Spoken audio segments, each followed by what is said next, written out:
ഇക്കഴിഞ്ഞ ദിവസം UAEയുടെ പ്രസിഡന്റ് ഇന്ത്യയിൽ ഹ്രസ്വ സന്ദർശനം നടത്തി. UAEയുടെ president Shri Sheikh Mohammed bin Zayed Al Nahyan അദ്ദേഹമാണ് ഇവിടം സന്ദർശിച്ചത്.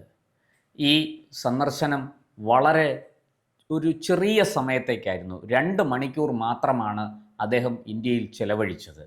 ഈ 2 മണിക്കൂർ ചെലവഴിക്കാനായിട്ട് ഇന്ത്യയിലെത്തിയ UAEയുടെ പ്രസിഡൻറ്റിൻ്റെ സന്ദർശനം പക്ഷേ ലോകരാഷ്ട്രങ്ങൾ വലിയ പ്രാധാന്യത്തോടെയാണ് നോക്കിക്കണ്ടത്. അതിന് ഒരു കാരണമുണ്ട്. ഒന്നാമത്തെ കാരണം, നമ്മുടെ പ്രധാനമന്ത്രി ശ്രീ നരേന്ദ്രമോദി നേരിട്ടെത്തി അദ്ദേഹത്തെ സ്വീകരിക്കുകയായിരുന്നു. UAE പ്രസിഡൻറ്റിനെ സ്വീകരിച്ച് രണ്ടുപേരും ചേർന്ന് ഗാർഡ് ഓഫ് ഓണർ പരിശോധിക്കുകയും പിന്നീട് അവരുടെ ഔദ്യോഗിക വസതിയിലേക്ക് പോവുകയും ചെയ്തു. അതുമാത്രമല്ല, നരേന്ദ്രമോദി ഇക്കാര്യം തൻ്റെ സമൂഹ മാധ്യമ പ്ലാറ്റ്ഫോമുകളിൽ പങ്കുവച്ചു. അദ്ദേഹം UAE പ്രസിഡൻറ്റിനെ സ്വീകരിക്കുന്ന ഫോട്ടോകളും ദൃശ്യങ്ങളുമൊക്കെ പങ്കുവച്ചിട്ട് അതിന് അടിക്കുറിപ്പായിട്ട് എഴുതിയത്, ഞാൻ ഇന്ന് എൻ്റെ സഹോദരനെ നേരിട്ടെത്തി സ്വീകരിക്കാൻ കഴിഞ്ഞു എന്നാണ്. അപ്പോൾ ലോകരാഷ്ട്രങ്ങൾ, അമേരിക്ക അടക്കമുള്ള വൻ ശക്തികൾ ഇക്കാര്യത്തിൽ വലിയ ഒരു ശ്രദ്ധ കൊടുത്തു. കാരണം നരേന്ദ്രമോദി ഇങ്ങനെ UAEയുടെ പ്രസിഡൻറ്റിനെ നേരിട്ടെത്തി ക്ഷണിച്ചിരിക്കുകയാണ്. അത് പതിവില്ല. വളരെ കുറച്ചുപേരെ മാത്രമാണ് നരേന്ദ്രമോദി നേരിട്ടെത്തി ക്ഷണിക്കുന്നത്. അപ്പോൾ ഇതിനകത്ത് ഈ സന്ദർശനത്തിൽ എന്തൊക്കെയോ വലിയ ചില കാര്യങ്ങൾ ഒളിഞ്ഞു കിടപ്പുണ്ട് എന്നാണ് പൊതുവെ എല്ലാവരുടെയും ധാരണ. എന്തായാലും ഇന്ത്യയും UAEയും തമ്മിലുള്ള വ്യാപാര ബന്ധം വളരെ ശക്തമാണ്. 2024-25 സാമ്പത്തിക വർഷത്തിൽ ഇരു രാജ്യങ്ങളും തമ്മിലുള്ള വ്യാപാരം ഏതാണ്ട് 10,000 കോടി ഡോളർ കഴിഞ്ഞു. അത് 2032 ആകുമ്പോഴേക്കും 20,000 കോടി ഡോളറിൽ എത്തിക്കാനാണ് രണ്ട് രാജ്യങ്ങളുടെയും തീരുമാനം. ഇത് സംബന്ധിച്ച് രണ്ട് രാജ്യത്തെയും വാണിജ്യ മന്ത്രിമാർ തന്നെ നേരിട്ട് ചർച്ച നടത്തിയിട്ടുണ്ട്. മാത്രമല്ല, UAEയും ഇന്ത്യയും തമ്മിൽ ഇന്ത്യൻ കറൻസിയിലും UAEയുടെ കറൻസിയിലുമൊക്കെ വ്യാപാരം നടത്തുന്നുണ്ട്. ഇതൊക്കെ ഇന്ത്യയും UAEയും തമ്മിലുള്ള സുദൃഢമായ ബന്ധത്തിൻ്റെ തെളിവാണ്. പക്ഷേ നരേന്ദ്രമോദി എന്തുകൊണ്ട് ഇദ്ദേഹത്തെ ഇവിടെ വിമാനത്താവളത്തിൽ നേരിട്ടെത്തി സ്വീകരിച്ചു? മാത്രമല്ല, എന്തിനാണ് ഈ UAEയുടെ പ്രസിഡന്റ് 2 മണിക്കൂർ മാത്രം ഇന്ത്യയിൽ ചെലവഴിച്ചു? ഈ ചോദ്യമാണ് ഉയരുന്നത്. അതിന് പല കാരണങ്ങളുണ്ട്. ഒന്നാമത്തെ കാരണം, ഇറാനിൽ ഒരു ടെൻഷൻ രൂപപ്പെട്ടിട്ടുണ്ട്. നമുക്കറിയാം, ഇറാൻ ഏത് നിമിഷവും ആക്രമിക്കപ്പെട്ടേക്കാം. അമേരിക്കയും ഇറാനും തമ്മിൽ വലിയ പോർവിളികൾ നടന്നുകൊണ്ടിരിക്കുകയാണ്. മാത്രമല്ല, ഇറാനിൽ ജൻസി കലാപം വളരെ രൂക്ഷമാണ്. അവിടുത്തെ ചെറുപ്പക്കാർ സ്വാതന്ത്ര്യത്തിന് വേണ്ടി, മതഭരണകൂടത്തിൽ നിന്ന് മുക്തി കിട്ടാൻ, തങ്ങൾക്ക് സ്വാതന്ത്ര്യം കിട്ടാൻ, ഭക്ഷണ സ്വാതന്ത്ര്യം, വസ്ത്ര സ്വാതന്ത്ര്യം, വിദ്യാഭ്യാസ സ്വാതന്ത്ര്യം, ഇതിനൊക്കെ വേണ്ടി അവർ വലിയ രീതിയിൽ തെരുവിൽ പ്രക്ഷോഭത്തിലാണ്. സർക്കാരാകട്ടെ സൈന്യത്തെയും പോലീസിനെയും ഉപയോഗിച്ച് അതിനെ അടിച്ചമർത്താൻ ശ്രമിക്കുന്നു. അവിടെ വലിയ സംഘർഷങ്ങൾ നടക്കുന്നു. ആയിരക്കണക്കിന് ആൾക്കാരാണ് കൊല്ലപ്പെട്ടത്. 1ഉം 2ഉം ഒന്നുമല്ല.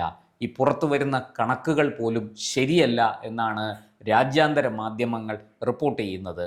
10,000-ത്തിലധികം ആൾക്കാർ അവിടെ കൊല്ലപ്പെട്ടിരിക്കാൻ സാധ്യതയുണ്ട്. അതിൽ പോലീസുകാരുൾപ്പെടെ ആണ് ഈ കണക്ക്. ഇങ്ങനെ ഒരു സാഹചര്യത്തിൽ അവിടെ സമാധാനം നിലനിർത്താനായിട്ട് അവിടുത്തെ മതഭരണകൂടത്തെ, അതായത് ആയത്തുള്ള അലി ഖമേനി എന്ന് പറയുന്ന അവിടുത്തെ ആത്മീയ നേതാവിൻ്റെ നേതൃത്വത്തിൽ നടന്നു വരുന്ന ആ ഭരണത്തിന് ചുക്കാൻ പിടിക്കുന്ന ഭരണകൂടത്തെ മര്യാദ പഠിപ്പിക്കും, നിങ്ങളെ അധികാരത്തിൽ നിന്ന് പുറത്താക്കും എന്നൊക്കെ പറഞ്ഞ് അമേരിക്ക രംഗത്ത് വന്നിട്ടുണ്ട്. ഇത് മധ്യ ഏഷ്യയിൽ മുമ്പെങ്ങുമില്ലാത്ത ഒരു അശാന്തിയും സമാധാനക്കേടും ഒരു ആശങ്കയും സൃഷ്ടിച്ചിരിക്കുകയാണ്. അതുപോലെ തന്നെ ഗാസയിൽ വീണ്ടും ആക്രമണം നടക്കുന്നു. അവിടെ ഇസ്രയേൽ ഗാസയെ ആക്രമിച്ചിരിക്കുന്നു. ഹമാസിനെയാണ് അവർ ആക്രമിച്ചതെങ്കിലും അതും ഒരു വലിയ അളവ് വരെ തിരികെ വന്ന സമാധാനം നഷ്ടപ്പെടുമോ എന്ന ഭയം മധ്യ ഏഷ്യയ്ക്കുണ്ട്. അതുമാത്രമല്ല, യമനുമായി ബന്ധപ്പെട്ട് ചില തർക്കങ്ങൾ UAEയും സൗദിയുമായിട്ടുണ്ട്. നമുക്കിതെല്ലാവർക്കും അറിയുന്ന കാര്യമാണ്. യമൻ്റെ പേരിൽ UAEക്കും അവകാശവാദമുണ്ട്, സൗദിക്കും അവകാശവാദമുണ്ട്. ഈ UAEയും സൗദിയും തമ്മിലുള്ള ആ ഒരു തർക്കം അത് നേരിട്ടുള്ളൊരു ഏറ്റുമുട്ടലിലേക്ക് എത്തി നിൽക്കുകയാണ്. രണ്ടുപേരും മുഖാമുഖം നിന്ന് പോർ വിളിക്കുന്ന ഒരു സാഹചര്യം വൈകാതെ ഉണ്ടാകുമെന്നാണ് വിദേശകാര്യ വിദഗ്ധന്മാരും നയതന്ത്ര നിരീക്ഷകരും ഒക്കെ പറയുന്നത്. ഈ സാഹചര്യത്തിൽ ഇത്രയൊക്കെ മധ്യേഷ്യയുമായി ബന്ധപ്പെട്ട് ഇത്രയൊക്കെ നിലനിൽക്കുമ്പോൾ, അങ്ങനെ ഒരു ടെൻഷൻ അവിടെ നിലനിൽക്കുമ്പോൾ തീർച്ചയായിട്ടും UAEയുടെ പ്രസിഡന്റ് ഇന്ത്യയിലെത്തുന്നതിന് വലിയ അർത്ഥങ്ങളുണ്ട്. അതുമാത്രമല്ല, ഈ പറയുന്നത് പോലെ ഇന്ത്യയും UAEയും തമ്മിലുള്ള വ്യാപാര ബന്ധം കൂടുതൽ മെച്ചപ്പെടുത്തുന്നതിന് ഇന്ത്യ വലിയ ശ്രമങ്ങൾ നടത്തി വരികയാണ്.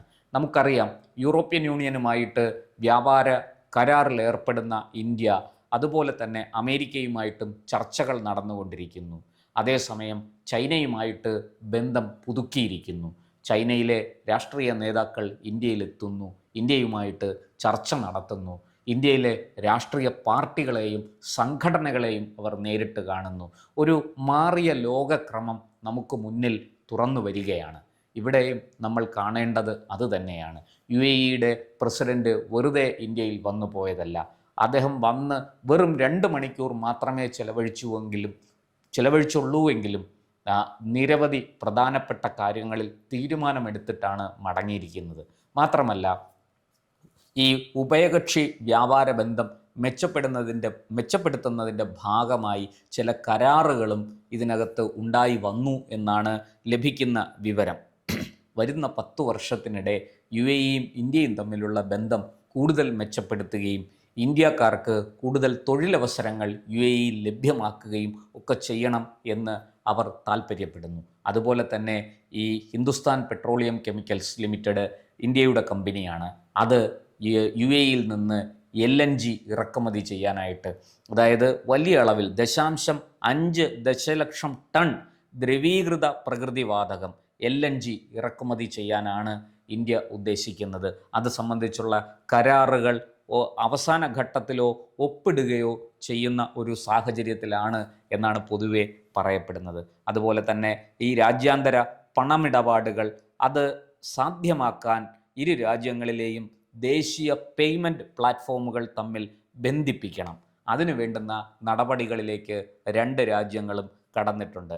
അതുപോലെ ഏറ്റവും വലിയ പ്രത്യേകത, അതിർത്തി കടന്നുള്ള ഭീകരവാദം അവസാനിപ്പിക്കാൻ ഇരു രാജ്യങ്ങളും മികച്ച സഹകരണം ഉറപ്പാക്കും എന്നാണ് പറയുന്നത്. ഈ 2 ഭരണാധികാരികളും, UAEയുടെയും ഇന്ത്യയുടെയും ഭരണാധികാരികൾ ഇക്കാര്യം ഉറക്കെ പ്രഖ്യാപിച്ചിട്ടുണ്ട്. അതിർത്തി കടന്നുള്ള ഭീകരവാദം ഒരു കാരണവശാലും അംഗീകരിക്കില്ല. മാത്രമല്ല, നമ്മൾ മനസ്സിലാക്കേണ്ടത് സൗദി, UAE, കുവൈറ്റ്, ഖത്തർ തുടങ്ങിയ രാഷ്ട്രങ്ങൾ അവിടെ നിന്ന് വലിയ തോതിൽ പാകിസ്ഥാനികളെയും ബംഗ്ലാദേശികളെയും ഒഴിവാക്കുകയാണ്. ഈ തൊഴിൽ വിസയിൽ അവിടെ എത്തിയിട്ട് അവരവിടെ ഉണ്ടാക്കുന്ന കുഴപ്പങ്ങൾ ചെറുതല്ല. ഈ 2 രാജ്യങ്ങളിലെയും തൊഴിലാളികൾ വാസ്തവത്തിൽ ക്ലാസ് 4 ജീവനക്കാരോ കായികാധ്വാനം വേണ്ടുന്ന തൊഴിലുകൾ ചെയ്യുന്നവരോ ഒക്കെയാണ്. നമ്മുടെ രാജ്യത്ത് നിന്ന് പോകുന്ന ഇന്ത്യക്കാരുടെ അത്രയും സ്കിൽഡ്, കഴിവുള്ളവരല്ല, നൈപുണ്യമുള്ളവരല്ല ഈ 2 രാജ്യത്തെയും തൊഴിലാളികൾ. അതിന് കാരണം അവർക്ക് ലഭിക്കുന്ന വിദ്യാഭ്യാസവും പരിശീലനവുമൊക്കെയാണ്. ഇവിടെ നമ്മുടെ രാജ്യത്ത് ധാരാളം പരിശീലന കേന്ദ്രങ്ങളും വിദ്യാഭ്യാസ സ്ഥാപനങ്ങളുമുണ്ട്. അതുകൊണ്ട് തന്നെ നമ്മുടെ തൊഴിലാളികൾ മികച്ച പ്രകടനം അവർക്ക് കാഴ്ചവെക്കാൻ കഴിയും. അവർ നൈപുണ്യം കൂടുതലുള്ളവരായിരിക്കും. ഇത് UAEയെ സംബന്ധിച്ചും സൗദിയെ സംബന്ധിച്ചും ഖത്തറിനെ സംബന്ധിച്ചുമൊക്കെ വലിയ ആവശ്യകതയാണ്. അവരെ സംബന്ധിച്ച് അല്പസമയം, വളരെ ചെറിയ സമയം കൊണ്ട് കൂടുതൽ ജോലികൾ തീർക്കുക, ഏറ്റവും കുറച്ച് തൊഴിലാളികളെ അതിനായിട്ട് ഉപയോഗിക്കുക, ഇതൊക്കെയാണ് അവർ ഉദ്ദേശിക്കുന്നത്. കാരണം അവർ ഉണ്ടാക്കുന്ന പണം ഏറ്റവും വിലപിടിപ്പുള്ള രീതിയിൽ ഉപയോഗിക്കുക എന്നുള്ളതാണ് അവരുടെ ആവശ്യവും.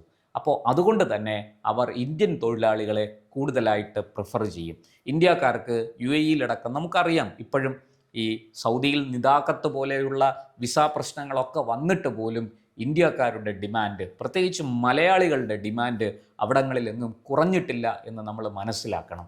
ഇവിടെ നിന്ന് എത്രയെങ്കിലും ചെറുപ്പക്കാർ ഇപ്പോഴും ഗൾഫ് രാജ്യങ്ങളിലേക്ക് ജോലി തേടി പോകുന്നു.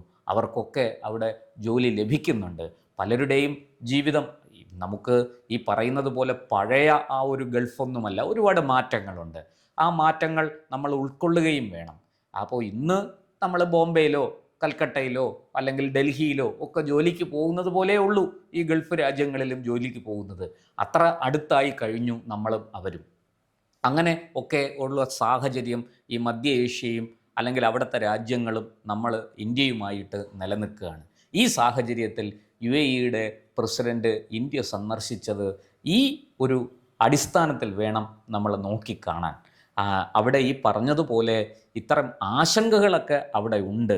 അമേരിക്കയ്ക്ക് വലിയ താല്പര്യങ്ങളുണ്ട്.